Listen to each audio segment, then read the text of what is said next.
and take a look at the size of this beet. And again, we're consistently seeing these large sized beets. Guten Yardening, everybody. Now, I don't know about you, but I love the taste and the smell of fresh beets. We planted several different varieties. In fact, I did a video earlier this season where we looked at a more typical way of planting and thinning beets. But we didn't stop there. In addition to the ones we planted in a more traditional style, we also attempted the style that was suggested to us in some of the comments, and we modified that to grow some of our beets in this hay bale. Now, I'm showing you a little bit of the tops of the beets, but I'm not going anywhere close to it yet, because what I want to do is show you how that more traditional planting worked, and then compare it to what I will tell you is our new favorite method for growing beets. So let's take a look at the original planting, and then we'll come over here and I'll show you what's happening in this hay bale. Now, these two beds were the two that we planted in that original video where we talked about planting the seeds, giving the correct spacing, and then allowing them to develop to about 4 inches or so before we came back, and then we thinned them out. We got a little bee here hanging out. Now, we allowed them to get to about 4 inches before we thinned them out, and I actually recorded myself thinning them out at the time that that happened. I went through and I pulled out the ones that were rooted together to give them some space, and I only did that for this bed. Now, this bed contains some of those Detroit red beets, so we'll see how those work out. In our other bed where we have our golden beets, I didn't do any thinning.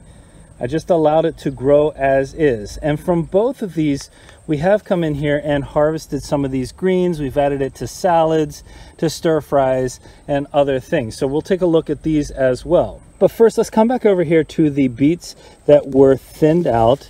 And you can see the greens on here, and I do want you to pay close attention to the size of these greens and the health of the greens, because I want to compare this to the variety that we planted in the hay bale. And so I don't know if this is variety specific. I really don't think it is, but I'm going to go in here and I'm going to pull one of these beets out so you can see how well it's developed down in here. All right, here we go.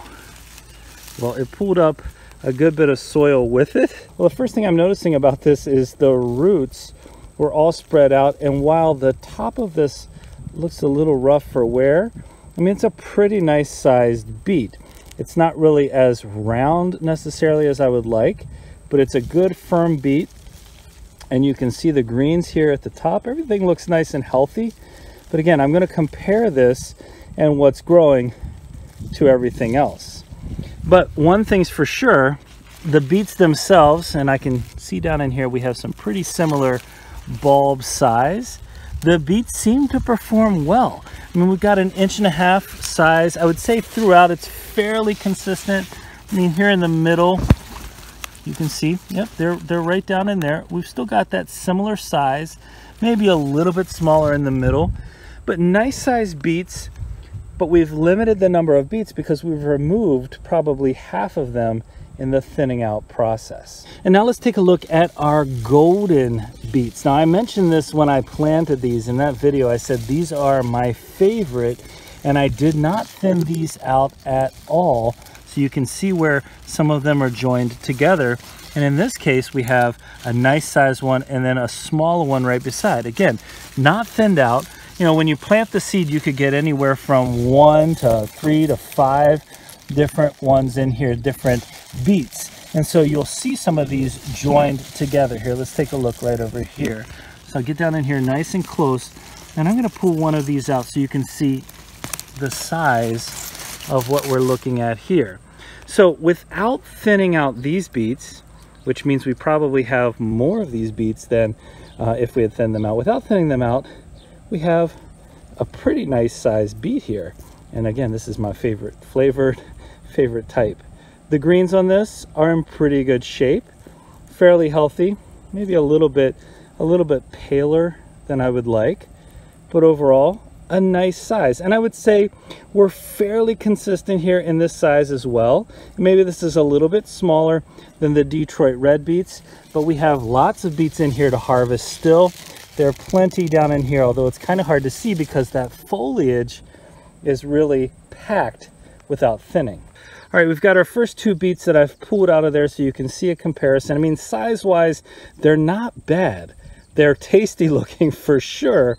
I mean, I'm not going to complain about getting beets this size, but the question is the other method that we were using now in our hay bale somehow going to be better? First, let me say, if you haven't checked out our recent videos where we've talked about hay bale gardening and some of the benefits of growing in these hay bales and some of the successes we've had this year, I highly recommend you do, because we're growing a ton of food in these modified raised beds. And I think we have plenty of content that bears that out. But let's focus back in on the beets growing in this hay bale.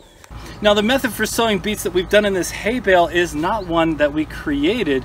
In fact, one of the comments that was left for us on our last beet planting video suggested that we check out Charles Dowding's multi-sow beet method.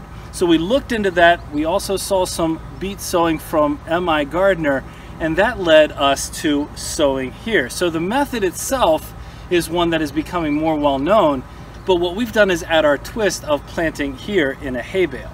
The first thing that you need to notice is just how lush the greens are, the massive beet greens out of this hay bale.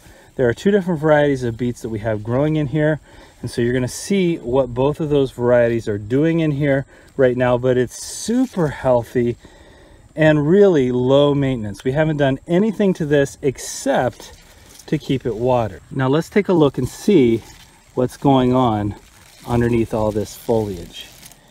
Look at the size of the beets growing in here.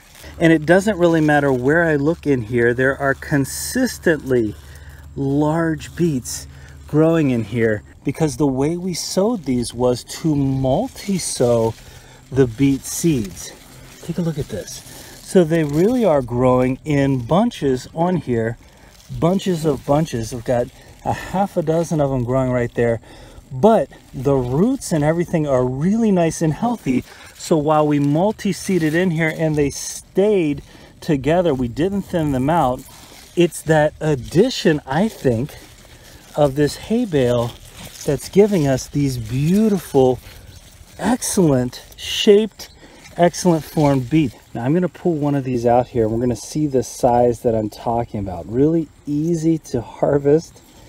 Look at this, all the taproot right there, really long, nice taproot on this. And take a look at the size of this beet. And again, we're consistently seeing these large size beets. Look at the greens on this. So I'm going to compare this is a Detroit red. I'm going to compare this to our other Detroit red now. Now this is just a simple side-by-side comparison between the 2 methods of growing beets. This one was grown in a raised bed. It was thinned out, single seed planted in each one. You'll notice the difference in the roots for sure. And then we have our hay bale beet. Again, massive taproot. Look at that thing. Really long taproot. It's settled in nicely. The greens on this, let's look at the comparison of the greens, not just the size of the plant, the health of the greens, the color of them. It's a massive difference. Look, side by side between these 2. So maybe there was more fertilizing that needed to happen to the soil for this one, but certainly for all intents and purposes, we've had massive success in our hay bale growing these beets. I don't think you can go wrong. Every single part of this is edible, and now we have twice the size. I would say a good twice the size. And one other thing that I didn't mention, this beet was planted about 2.5 weeks after this beet. Harvested at the same time. This is 100% for sure our favorite method of growing beets. We're going to be planting more beets in these hay bales in the future. Now the way we multi-sowed these beets is really simple. We've got our hay bale, we've got a little bit of this potting mix on top of the bale, and I'm going to dig down about a 1/2 inch to 3/4 of an inch because that's all they need. And I'm going to add some of our special fertilizing mix, just like so. And then I'm going to take 3 seeds and I'm going to multi-sow in the same spot. So they're coming into contact right with this fertilizer mix, and I'm covering it up, and that's it. It's as simple as that for multi-sowing, and you can see the result. And as I look up here at all of these greens and I see the size of the beets underneath, I can't help but suggest to you that you might want to give this method a try. Now, one of the things I want to point out here is that, and I'm going to pull out one of these golden beets that we have in here, we've been harvesting off of this right side with the golden beets for the last couple of weeks. So there aren't as many left in here, but that's only because we've been eating them. And you can see a side-by-side comparison of these beets as well. Same variety, planted almost 2.5, 3 weeks later, and we've got just about twice the size. The greens on these, the same thing that happened last time. They're deeper green, they're bigger, they're more vibrant, and what we have is just an all-around proof that the multi-seeding method, at least for these varieties, works well, and certainly that we're going to continue planting in this hay bale in the future. Well, we hope our experience is something that's useful to you as you're perhaps planting beets or trying to decide the best way to plant beets. And if it was, we hope you give this video a like, leave us a comment, let us know your preferred method of planting beets. Don't forget to share and subscribe. And most importantly, remember, when you're with us, you are good to grow.